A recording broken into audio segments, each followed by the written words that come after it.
First off, I want to thank the grace of heaven and the virtues of the masters, the mercy of the grand predecessors, transmitting masters, and everyone here today for this opportunity to discuss, happiness, talk about happiness. Actually, it's holy teachers.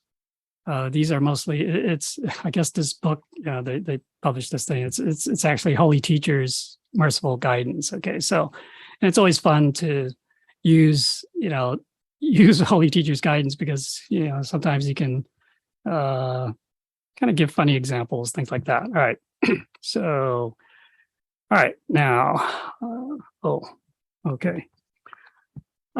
So we all have this goal, right? To live a happy and contented life. I think everyone wishes for that. Okay. Now, whether we are new to the Tao or have been in the Tao for a long time, we all have a goal to be happy and have a happy and contented life. Even if we have come to seek the Tao, many people have a motive, right? Such as praying for and seeking personal peace or happiness and family harmony. Okay, so therefore, everyone hopes that they can live a happy and peaceful life, both in the family and within society, right? The basic but holy teachers say, the basic unit of happiness is the family, right? Within the family, the basic unit is, well, the husband and wife. Now, those who are not yet married might stay with their parents, and there might even be like multiple generations living within the household, living together. Therefore, to be called happy, then every family must be harmonious, happy, and contented. Okay. So to create a happy family, right, we cannot look for it externally by praying to and worshiping Buddha, but rather it is created by wisely practicing the Tao, understanding each other, understanding the Tao of life, the truth of the universe by asking of oneself, right? And learning and through self-discipline, okay? Right, so, again, happiness is not something that we can gain externally or, at least what we can get externally is usually it's very temporary, right? So ultimately, happiness is something that kind of derives from within. Okay. So what is happiness? So actually, I think Holy Teacher has like these 10 things, lists 10 points. So happiness is a joyful and grateful heart. Okay. Now today, people tend to have children later in life. Okay. And because the parents are working, they might hire a nanny to take care of the child. However, we should be grateful for our mother-in-law, right? Even if she nags us, a lot maybe, because without her, we would not have a spouse, for example. And the mother-in-law can take care of the children so that we can go to work without worries. And likewise, the mother-in-law should thank the daughter-in-law for help with the housekeeping. Okay. Now, so this Tao, the practice of the Tao, it's in daily life, right? And we should not think of it as being something abstract or, theoretical or very far away, right? If we manage, if we manage the family well, then we definitely will be happy in our Tao cultivation, right? Because life and family are most closely related to us, right? So Holy Teacher asked that we should pay close attention to this. Okay. Now, in the case of a woman getting married, perhaps she was the apple in the eyes of her parents and treated like a princess. Maybe she was spoiled. But after getting married, her husband or the in-laws, talked to her in a way that perhaps she is not used to, right? Because her family, wouldn't say anything bad about her or anything. But they are saying these things actually for her own good, right? So she should actually thank them with a joyful heart. In this way, she can bring happiness to herself and her family. Therefore, to get happiness, we must ask for happiness from within the heart. After all, happiness comes from the heart, right? All of our blessings are inseparable from the heart. Okay, so they all come from the heart. If we change our heart, then our appearance will also change. No need to talk about seeking happiness from the outside. Now, Holy Teacher goes on to say, so why are fortune tellers, astrologers, horoscopes, all feng shui, all these things, right? They're very popular because people are ignorant and confused, right? They want to use some external force to change their fate.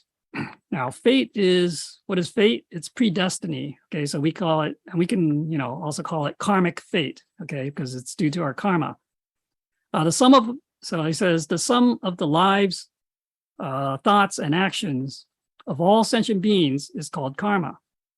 Therefore, with karmic fate, we are being driven by our own fate, but we do not know how to change our fate.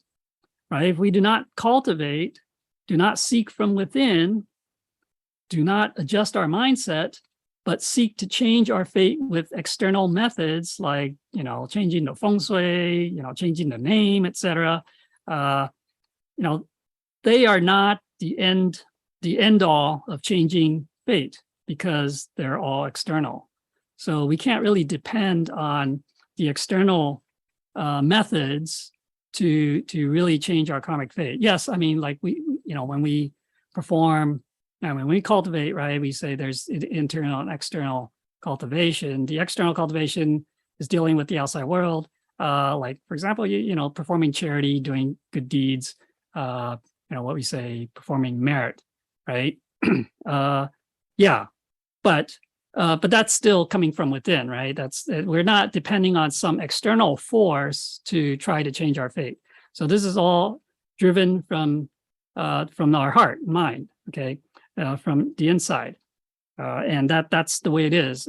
So our karmic fate, because our karma, it's what we created, right? And we planted the seeds of karma from past lives. All right. So whatever we did in past lives, that gets stored in our eighth consciousness, and then so it's remembered. It's like a black box that records everything. And then in this life, if the conditions are right, then maybe those seeds of karma will then start sprouting and growing, and then you might get some result, the consequence of that karma, right? So since these are all self-created, self-generated, right? All this karma, then it by reason, the way to kind of take charge of that or change our karmic fate is it has to come from within as well, from ourselves. Okay, so we can't depend on anything external to try to change it. There are people, yeah. So you can ask like these masters, maybe the Qigong master or whoever, feng shui masters. They can help you rearrange things externally, the environment, right? The Qigong master may be able to, they might treat you. Let's say you have some illness or something, some problem. He might be able to treat you, your body, but it's not lasting. Okay, it's only temporary. They can't change the karma. They can't get rid of that karma for you, right? So that's something important to keep in mind. All right. So then, Holy Teacher asks, where is the Buddha, right? So we must have the Buddha within the heart. Without the Buddha in our hearts, all the external Buddha, the statues, right, are of no use. All right. Holy Teacher thinks people are funny. Right? People buy Buddha statues, maybe even expensive, antique Buddha statues. They get them blessed in the temple and then take them home and say they have the Buddha. However, if the heart does not have the Buddha, then there is no Buddha. No matter how many or how old the Buddha statues are, there are in the home. Okay. So Holy Teacher thinks people are pitiful because they are seeking the Buddha externally.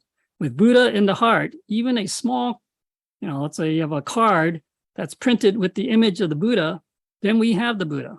Okay, so it doesn't depend on these external images. Okay, the Buddha is in the heart, then we have the Buddha. Okay, the Buddha's there. We don't need these statues or any other images of the Buddha externally. So to seek the Buddha outside the heart is to deviate from the true path, right? So then we are basically pursuing forms and images, right? So that's not the Buddha. Okay, that's no longer the Buddha. All right, so that's an important point too. All right, so do not seek to change the feng shui, through the fortune telling or whatever, right? Do not become attached to these forms and images. Of course, if people are just seeking having peace of mind, right, to ease their mind, okay, then that's okay, right? But what if our fate says that at some point we will meet with some misfortune or disaster? What then? Okay, so then that becomes a problem. If we do not get rid of our bad temper and habits, which this includes like being impatient, right? So that's, I guess, associated with I guess temperament, right? Anger. There is no way to eliminate the disasters by external means. All right, so Holy Teacher is saying that these things, the karmic fate, the things that happen because of karma, again, they're self-caused, self-created, and therefore only we ourselves can do something about it, right? I mean, the Buddha cannot take away, our karma, get rid of our karma. Okay, so if the Buddha can't, right? Who can? So it's only us, ourselves. We have to do it. So then the disasters, they must be eliminated from the heart, right? So because they all come from the heart and mind. Right? If we do not get rid of our bad temper and habits, then family members and in-laws, they seem like enemies. Okay, how can this disaster be eliminated? This is the most fundamental thing. Right? Therefore, we first, must seek or ask of ourselves to change ourselves. Okay, when we have changed ourselves, the disaster will go away naturally. Right? There is no need to spend all that money on services to eliminate the disaster because they will not work. Why? Because we have not gotten rid of our bad temper and habits. Right? If someone curses, scolds us, right? We do not think that they are doing us a favor by eliminating some of our disasters. Right? So we do not thank them. Actually, when they scold us, it is eliminating a small disaster. But if we do not accept it and even yell back, scold them back, curse them back, then the disaster is not eliminated and the argument, fight gets more heated. Right? Therefore, the first thing to gain happiness is to be grateful and joyful. Okay, so that's like the first point that Holy Teacher makes. Yeah, we have to learn to be grateful, to be joyful. You can say to be content. All right, not getting into these arguments over things. When people are mistreat us, they say bad things to us. Yeah, we shouldn't react. At least we shouldn't react in the same way, right? We shouldn't. If they say bad things to us, we say bad things back, then that's just continuing this karmic cycle, which is what we want to stop. Right. So, and the only way to stop that is to accept what they said or did, and not only that, to thank them. Okay, with a joyful heart, with a grateful heart. Okay, because like Holy Teacher says, when they do that, and we are able to accept it and be thankful. Those are the conditions. Then it will eliminate some of our disasters. Right, some of our karmic disasters, okay, that are coming up. So that's something that we need to work on. Yes, it's not easy. I mean, we don't. So it's we have to try to keep this in mind when some things like that happen. Okay. So yeah. But yeah, the best thing is just okay, just let it go and just thanking them. That's going one step higher to be able to thank them after that. But for most people, maybe you start with just ignoring what they said, just letting it go, right? Don't get angry. and that's the best thing.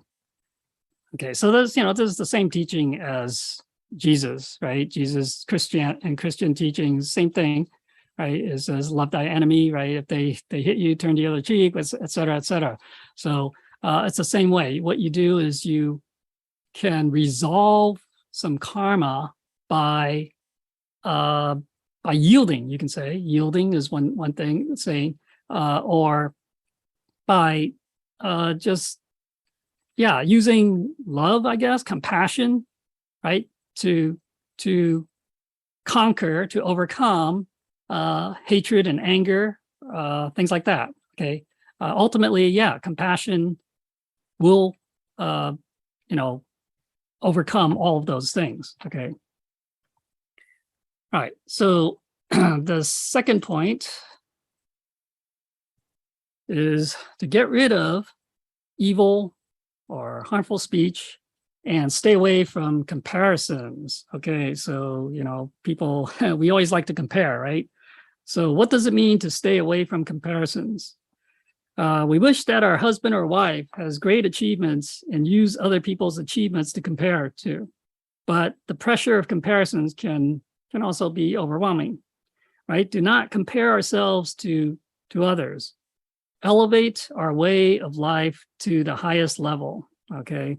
So, there's, he's like, oh, we got to why aren't you as good as, this person or whatever, right?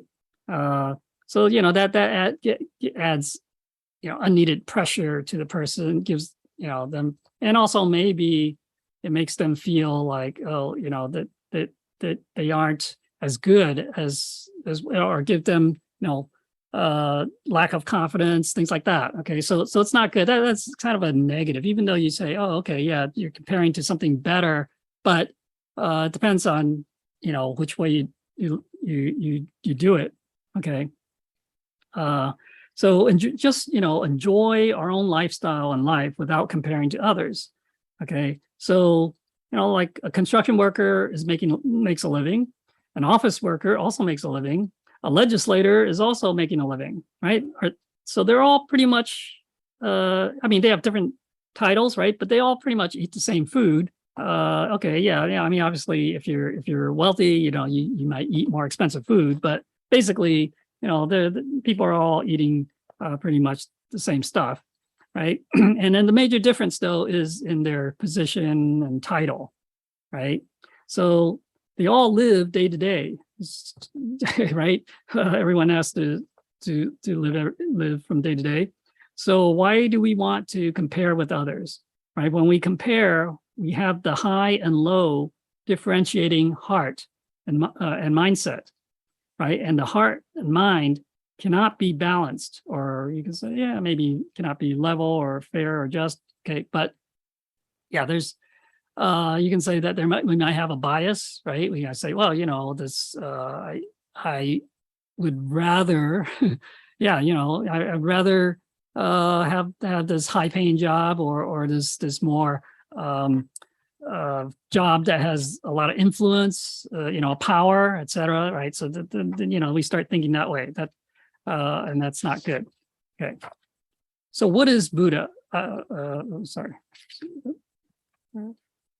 Okay, sensibility and rationality can be balanced. Okay, so sentient beings all have sensibilities. Sensibilities like they're like feelings, emotions, sentimentality, perception, this kind of stuff. So that's why people like to watch those shows. There's TV shows. They're all these kind of dramas and whatever that can be kind of emotional. Right? Because sentient beings, their sensibilities are less mature than their rationality. Right? Rationality is being able to reason things. Okay, you can say sensibility is kind of like the emotional side. They often act on emotions. So, for example, husband and wife, they both get emotionally upset because they cannot, and they just can't maintain this balance. Okay. Therefore, the wife should often praise the husband, right? He is the greatest. He provides for a happy and contented household. The husband should thank the wife for taking care of the family and home. Always thank each other and never compare, right, with the neighbors or whoever, right? If they drive a Mercedes Benz, hey, that's their business, right? Hey, having a scooter to ride is not so bad. Okay, so therefore we must enjoy our own lifestyle and not compare with others. Right, this is the second condition for happiness. Right, comparing, yeah, that's we always do that, and that's part of this. You can say there's this duality, okay, mindset. This mindset that we need to kind of get rid of. Oh, I compare this to that. One is better than the other, or whatever. We shouldn't do that. All right, just basically be content, accept things as they are. All right, and actually that will, if we can do that, if we can accept things as they are, guaranteed we will have fewer worries, fewer vexations, fewer trouble, less trouble. Okay, because we tend, when we start comparing and we go down that with that kind of mindset, we're not going to be happy. Okay, at some point we're just not going to be happy. All right, so so that's another important point. Yeah, and just live according to our own lifestyle and life. I mean, not everyone's going to be like a Bill Gates or I guess now like Elon Musk, Warren Buffett, these rich people. But that doesn't, wealth is just one aspect of life. Okay, so and it may not necessarily be it's not the most important, right?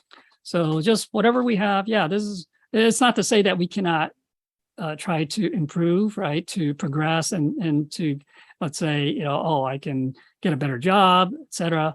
That's all fine. But at some point, if it's not in our fate, we cannot get it. Oh, so right now there's like this huge jackpot in the lottery, right? It's like over $1 billion, something. It could be the largest in the world. So if it's not in our fate to have it, we cannot win. We cannot get it.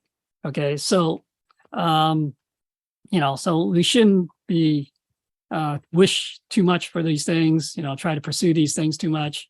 Because in the end, we're just not going to be happy, right, if we don't get it. Okay, and then so keep things in balance. Always try to praise and thank our family members. Okay, since holy teachers, he's talking about within the family, it's got to be happy, right? So, it's easy to start to complain and nag family members, but it's better because but then that's all negative, and so it's better to do positive, right? To praise and thank them. That is always better, because that also kind of gives some encouragement, right? But we all know that everyone makes mistakes and things like that. So we have to also be forgiving. I mean, we're not perfect ourselves, right? And then don't use emotions when we're dealing with things or are getting into some arguments that just makes things worse, right? All right, so this thing. Whoops, sorry. So the third point is to fulfill the duties of one's position or role. Okay. The husband, right, must fulfill his responsibilities and not be tempted or distracted by the outside world, right? These external influences and temptations are a test to destroy our happiness. Right? We have interactions with many people and situations every day. For example, the wife is, maybe you have a beautiful wife, and when the husband is at the office, and then he hears, his coworkers, like probably female coworkers, saying, "Hey, it's like, then the husband, maybe he's a bit naive and they see that. So they call him, right, and bother him at home every day, right? So what are they doing? They're actually trying to destroy his family. Okay, so we have to control our own thoughts, right? It was not easy to establish this happy family that we have, so we have to maintain it well. We must never be tempted by outside influences.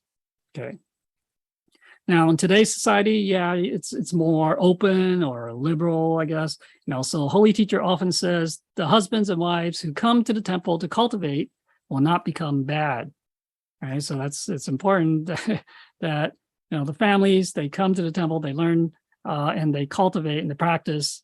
Then hopefully everything will be good in the family. We must take control of our own thoughts and mindset. Right? When someone calls, just ignore them. Right, so if they're calling for these like those coworkers.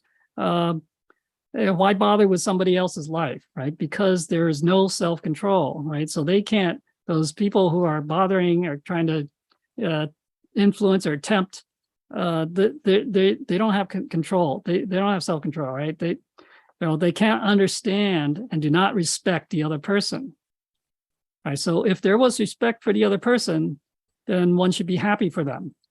Why try to destroy the other person or his life? Or the life of the family. Therefore, cultivators must stand firm in and fulfill the duties of their position or role. So that means like as a husband or a wife, right? They have certain duties within the family. Then that they, one of the important things among the husband and wife, of course, is fidelity, right? That they be loyal, right, to each other, they trust each other. Okay, so Holy Teacher thinks the aggressive woman is the dumbest, right? The one who's trying to cause the trouble, try to destroy the happiness or the marriage, right?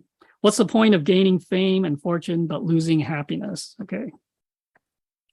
So it is not easy to establish your own happiness. Although the wife may have an average appearance, she bore your children and took care of the household. So you have to fulfill your duties and responsibilities at home and at work. Right? The same goes for the wife. Right? The husband is working so hard. When he comes home, he sometimes, maybe he might have a few words to say, might nag, but you also have to tolerate him. Right? This is happiness. Therefore, we must do our part and fulfill the responsibilities of our roles. Now, some wives are not like this. Okay. Now they insist on living a certain kind of life, maybe a certain, high standard, and must always compare to others. Belittled. They belittled the husband until he is worthless, right? Or he feels like he can't do anything. So why are some women widows in this life? Because in a past life she belittled or looked down upon, despised her husband.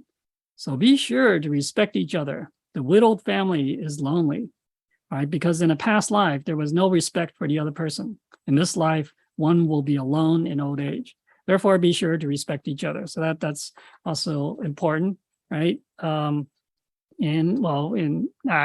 general too, of course, you should always respect each other, but definitely within the family, because there's so much, they're so close and, dealing with each other every day. So there definitely needs to be deal with each other with respect, right?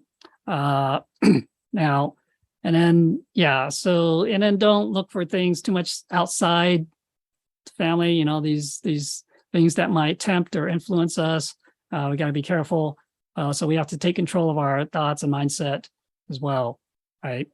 And, it's just really focus on the family, right? Making the family be in harmony and happy, right? And then so, of course, we also have to be very tolerating.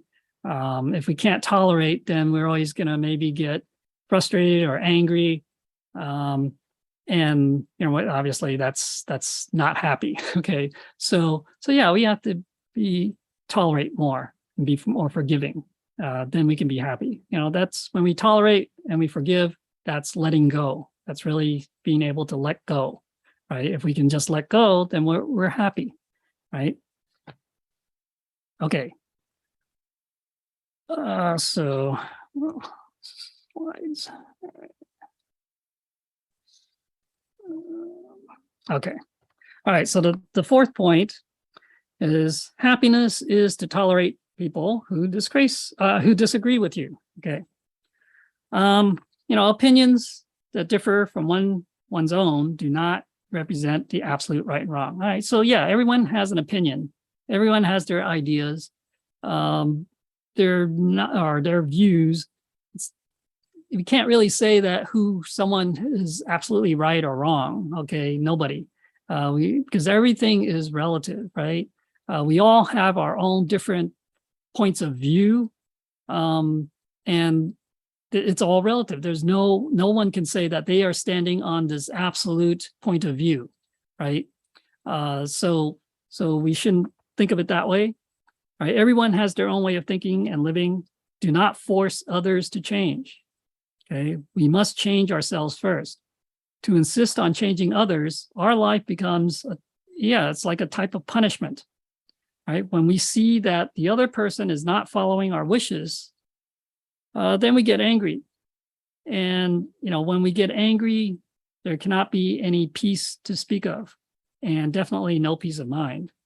Okay, so at that point, happiness has left us and is far away, right? So if we get angry, upset at people who don't agree with us, have different opinions, different ideas, different views, we're never going to be happy, right? Because let's face it, we're always going to meet with these other different views and opinions, etc.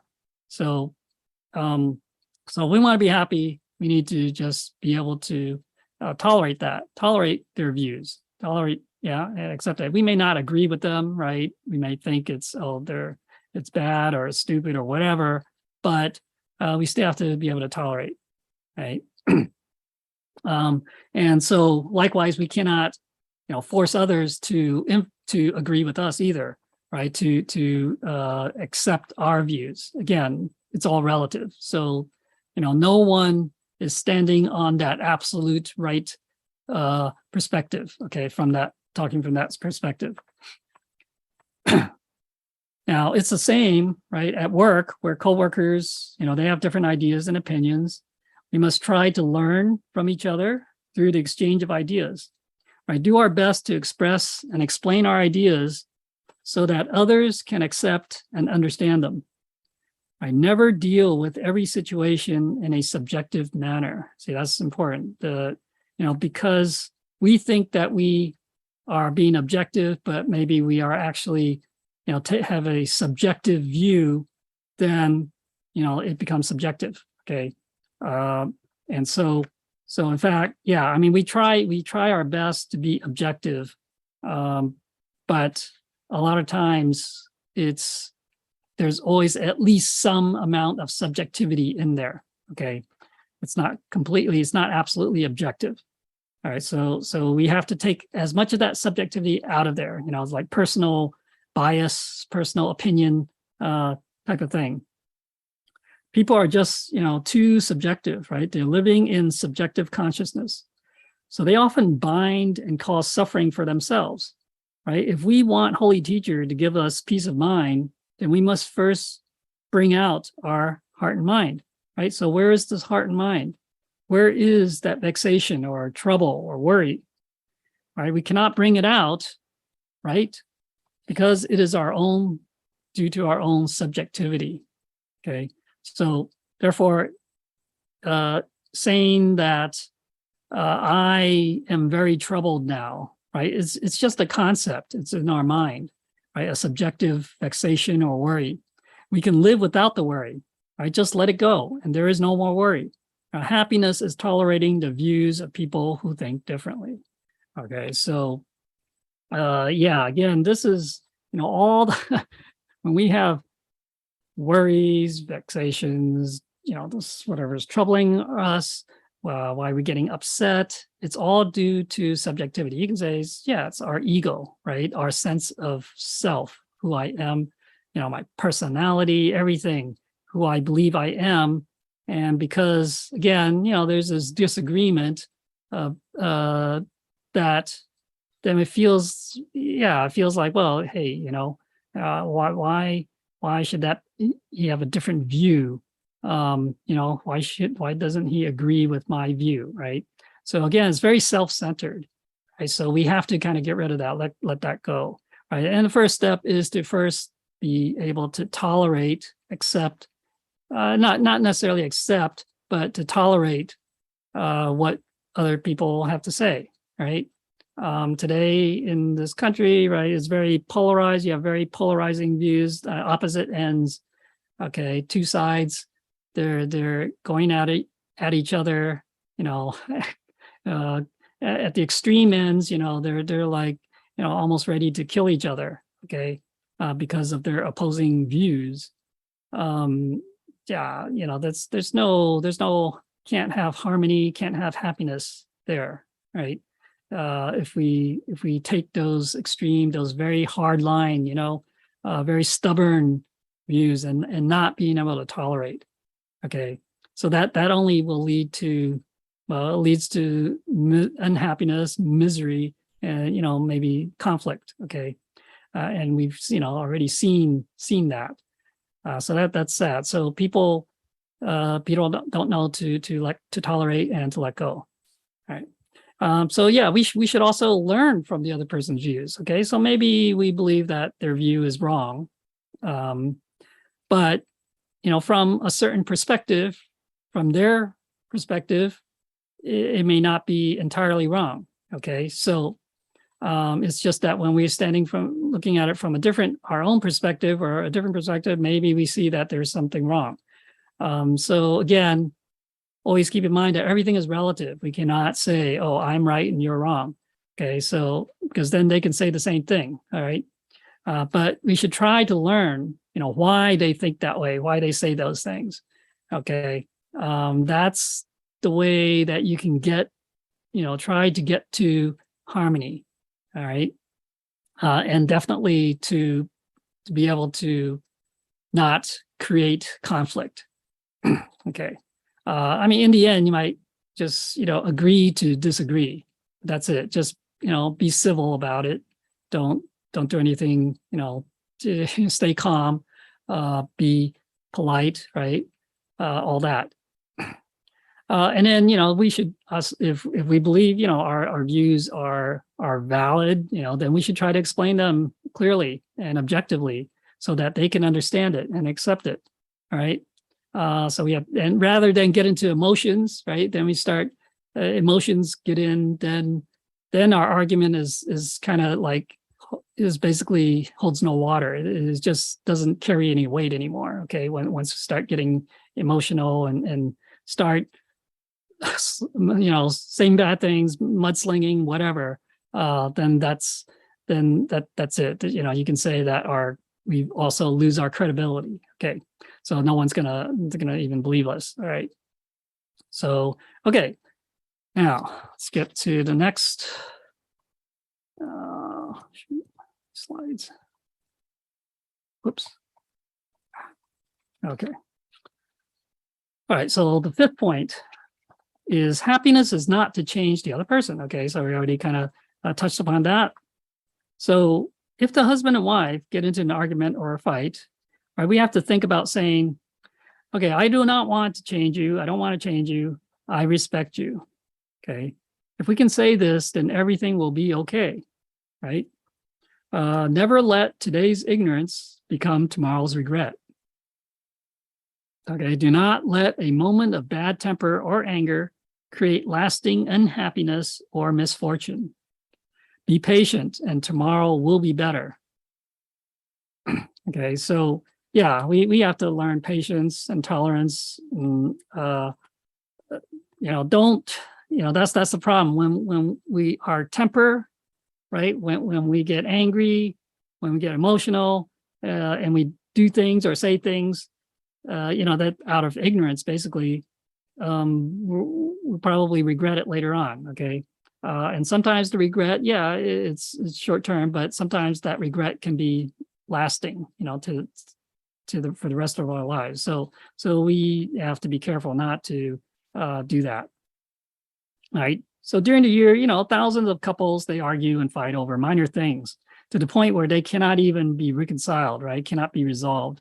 All right. This is because they try to change the other person, right? Make the other person agree or follow what they want. Right? The other person has their idea and way of living, right? There is no way to reconcile it. So we stay silent, right? Silence is the highest self-restraint and the best way to protest. Okay. If we cannot change, or maybe, convince or persuade the other person, then we should stay silent, right? If we cannot reassure and calm, or you say appease or console ourselves, then first be silent.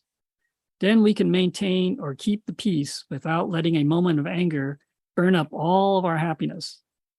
Therefore, do not wait until you are divorced to sing, "Oh, please love me again," right? Isn't there such a song that the holy teacher is saying, right? So therefore, do not let today's ignorance become a lasting regret. Okay, so yeah, I mean, if couples are like arguing, fighting over, such minor things, and it could end up in divorce, right? And then that's kind of lasting, of course. Yeah, people can get back together, but it's you create these regrets later on, and it's not worth it. It's not worth it. I mean, so rather than getting into a fight, just stay silent. Just stop talking and calm down, right? Stay calm. Right, we tend to, yeah, it's I know it's not easy. Even sometimes I may end up raising my voice if I feel like I'm the person doesn't believe me, says something that is not true, then yeah, I mean it's easy to get emotional. The anger comes in, but yeah, we have to learn to kind of stop that, not let that happen, because then that can is just at that moment we're not happy. No one's happy, right? So it's just accept. Just let it go. I mean, there's no point arguing. If you can't win the argument, then don't argue, right? Just let it go. And things usually these things will pass by themselves, right? If we don't keep arguing about them. Okay. So that is what Holy Teacher says, is kind of the best way. Yeah, and it says be patient and tomorrow will be better. Yes. So again, just let it pass. Hopefully, tomorrow, the next day, whatever, it'll pass. They'll forget about it, and then that's it.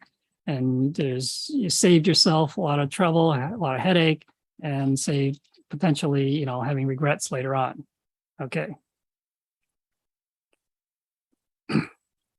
And so the 6th point, right? The second key to happiness is to accept one's fate or destiny. All right. So this, we're talking about this fate and destiny.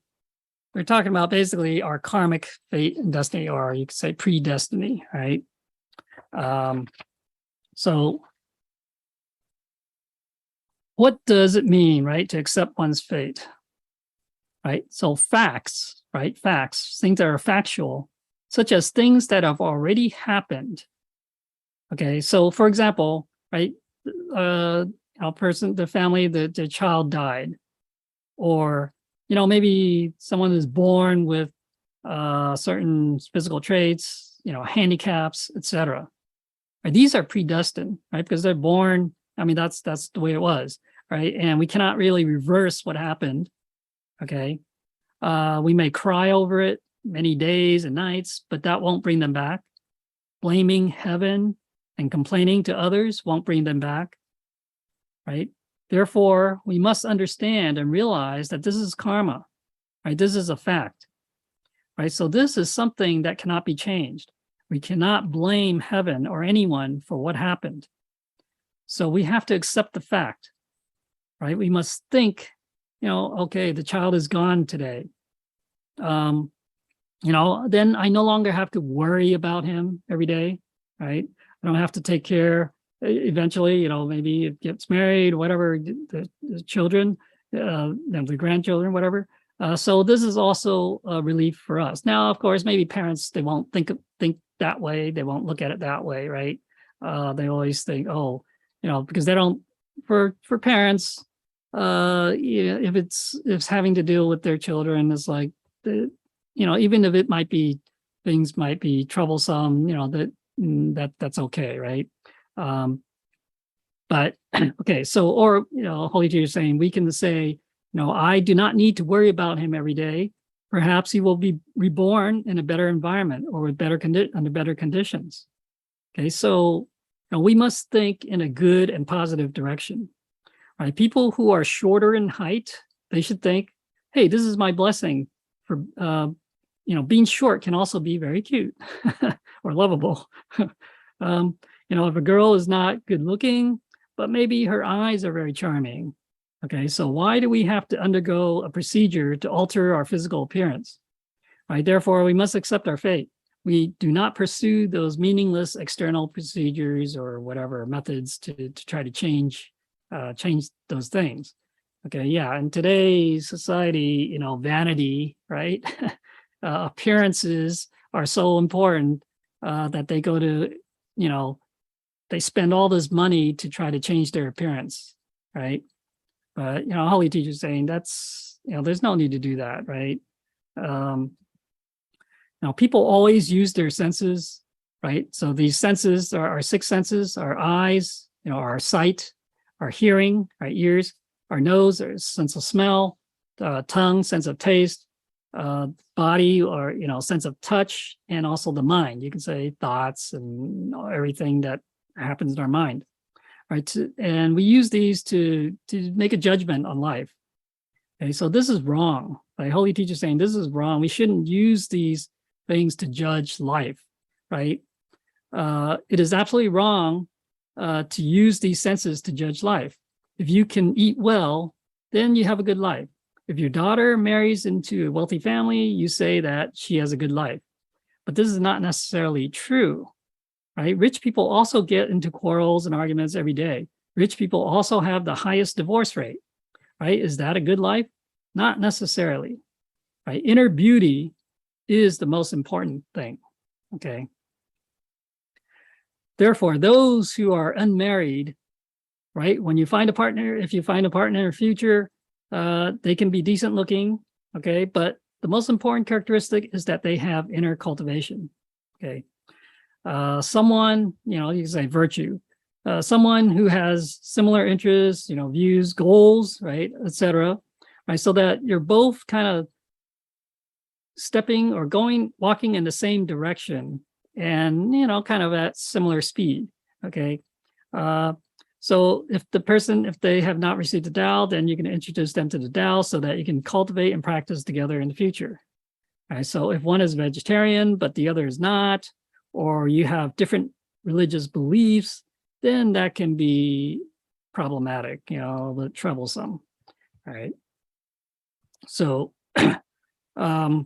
yeah, so, this, when we view, see this, these six senses, right? So that's all part of the, the five skandhas, just it's how we view the world, right? It's through our senses. And unfortunately, our senses are very subjective, right? They're not objective at all, right? So that's why, judging life based on our senses, it's wrong, right? Because it's not absolute. Okay, it's all relative, right? And it's all subjective. Okay, and which means it could be biased, et cetera, all these things. Okay, okay. So we have to think about our own happiness now, right? Cultivating during the present times. Holy Teacher says, every family is Maitreya's home, right? Every person's heart is a pure heart. Okay. If every family can cultivate Tao, then that is the best. Therefore, Holy Teacher does not ask that you be, stay single for the rest of your life. because there are many things that you cannot break through maybe by yourself. Not yet fully enlightened bodhisattvas still have their destinies and affinities to fulfill, right? So just follow the affinity and the destiny. If you don't have the affinity and the destiny, then don't force it. Right? Likewise, if the affinity and destiny are there, then don't reject it either. Just follow the affinity and destiny. Right? As in Chinese we say 随缘. Okay, so follow that affinity or destiny. This is how, or don't be in harmony with. Don't go against it. That's right. This is how to live with having a peace of mind. Right. Therefore, you have to establish these principles and mindset that can then be applied in creating a Tao, cultivating family in the future. If you create a family in the future. Okay. So so important. We don't affinity. Our karmic affinity, our karmic destiny, karmic fate. These are we can't really. I mean, we can. We can alter it, but we can't really force things. Okay, so if the affinity is there, yes, okay, it's there, then you can go with it. But if it's not there, you can't really force it. Okay, so that's something. And the way of Tao is not to force anything. Okay, so it's so 随缘, following the affinity as it is. That's Tao. Okay. But of course, we also create. We create new affinities, right? With others, and that is something that we can do to affect our future. Okay, so in the future, then there will be this let's say good affinity between people, right? If we establish that in this life, then maybe in a future life. If you meet up, obviously it'll be as different people, right? Different names, etc. But there will be that good affinity. Okay, so that's what we try to do. Now, when everyone in the family is cultivating, you can gather your collective strength to ferry more sentient beings. One family ferries another family. Isn't that very good? So to have great bodhisattva aspirations and vows is, of course, the best, right? Otherwise, you can still cultivate the lesser vehicle, right? So, doing just the basic things, cultivation, performing charity, praying, chanting the sutras, et cetera, these type of things. Cultivate the Tao of humanity, right? And still achieve. So, and also, of course, that is also one of the basic things that in cultivation is what we call the Tao of humanity, which is being a proper human being, right? You can say, or you can qualify that. You can say a considerate human being, a humane, a compassionate human being. Okay, so and that is the basic. Okay, that is the basic level of cultivation. Okay, so because Tao, right, is actually achieved in you say the burning house. The burning house. Yeah, okay. That's there's this Buddhist parable about the human condition, right, in this world. It's like this burning house, and the children are inside, they're playing, and they don't realize that the house is burning. Okay, so but so all Buddhas achieve in this burning house. So in this world, this mortal world, this mundane world that we live in. Okay, so with all the bad stuff that happens in it, and good stuff, bad stuff, everything. Okay, but this is where Buddhas are made. Bodhisattvas and Buddhas are made. Okay, so this is why to become a Buddha, right? We all have to be a human being in this world to cultivate and to deal with all these things. Okay, as we deal with them, you can say it tempers us. It's like it refines us, especially if we, once we learn the principles, learn how to deal with them in the right way, then without creating karma, then we are progressing, we are improving. Okay, we are, that's the process of self-refinement. Okay, but yeah, so Buddhas, they achieve Buddhahood through this world, just but not by abandoning this world. Okay, so the Buddha, okay, Sakyamuni Buddha, right? Initially, yeah. So once he went to seek the true meaning of life, seek the answers to this mortality.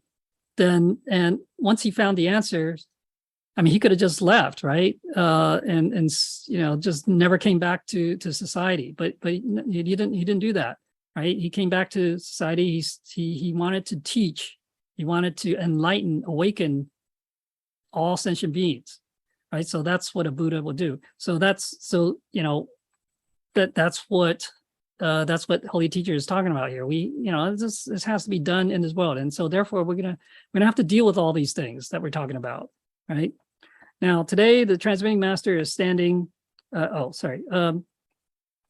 of course, the more you dedicate and sacrifice, the more you will get out of it, right? Or you can say the greater the result, right? So that's everyone understands that, right? I mean, it's like the more you put in, the more you get out of it. Okay, so today the transmitting master is standing in the front. Right? You bow and kato to them. Is this not done out of respect for his or her sacrifice and greatness? Yeah. So usually, if just an ordinary Daokin comes up here, right, we wouldn't really bow and kato to them. So with special dedication and sacrifice, there is a special result, right? It's kind of a mission for them, talking about the transmitting masters. But not everyone can make such sacrifices. Therefore, for people to be contented with life, right, it is good to have peace of mind and to establish one's life and destiny. Right? Do not seek to force one's affinity and destiny, but also do not reject what comes about through one's affinity and destiny, right? We should accept our destiny. Okay. Okay, so let's see. Well, we're not going to get through the 10 points today, so I think, yeah, all right. Let's see. So yeah, accepting. Yeah, now accepting. I also want to say that accepting fate, this fate or destiny, it doesn't mean that we cannot change our destiny, right?